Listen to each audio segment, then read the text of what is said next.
Les petites analyses. Pour se la péter Dans un musée. L'extase de Sainte Thérèse, le Bernin, 1647-1652. Accrochez-vous, ça va parler transverbération dans cette vidéo. Ah et oui, hein, on sait attirer le chaland. Pour parler de cette œuvre du Bernin, on est obligé de vous faire une petite leçon catho. On ne va pas y échapper, ni vous, ni moi. Alors, la transverbération, en gros, pour la faire courte, c'est le transpercement spirituel du cœur par un trait enflammé. Pour être plus clair, c'est propre aux catholiques, c'est très rare. On est sur un truc très mystique, qui peut laisser des traces, comme les stigmates du Christ, ou des traces sur le cœur. Vérifiable, évidemment, post-mortem. On est sur de l'expérience mystique. On imagine une personne possédée, sauf que c'est pas par un démon, et que tout le monde est content, surtout la personne possédée.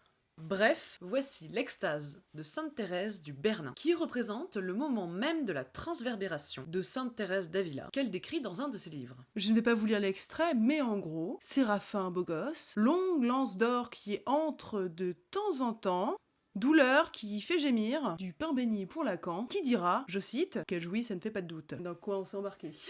Et bon, on ne va pas se mentir, mais c'est un peu à se poser la question quand on regarde son visage. Et c'est là où ça devient intéressant, parce qu'on ne parle pas de plaisir charnel ici, mais bien d'extase mystique. Sainte Thérèse ressent l'amour ultime de Dieu dans un moment mystique que peu de gens ont vécu. Pas se mentir, la liste est courte. Cette intensité émotionnelle et physique, le Bernin la montre parfaitement ici, capturant l'essence même de cet événement qui a bouleversé la vie de Sainte Thérèse d'Avila. Tout ça dans une mise en scène baroque absolument incroyable. Ça pleut de l'or quand même. Ce qui est intéressant avec les sculptures du Bernin, c'est sa capacité à donner vie au marbre, à embarquer le spectateur autant dans des scènes mythologiques que religieuses, donnant corps à des histoires, à des événements passés que peu ont eu le privilège de voir ou d'expérimenter. Au-delà du concept de transverbération, qu'on choisit de croire ou non, c'est le principe même de la foi, le Bernin ici saisit avec brio ce qu'est l'extase, qu'on peut atteindre apparemment aussi avec Dieu, en solo,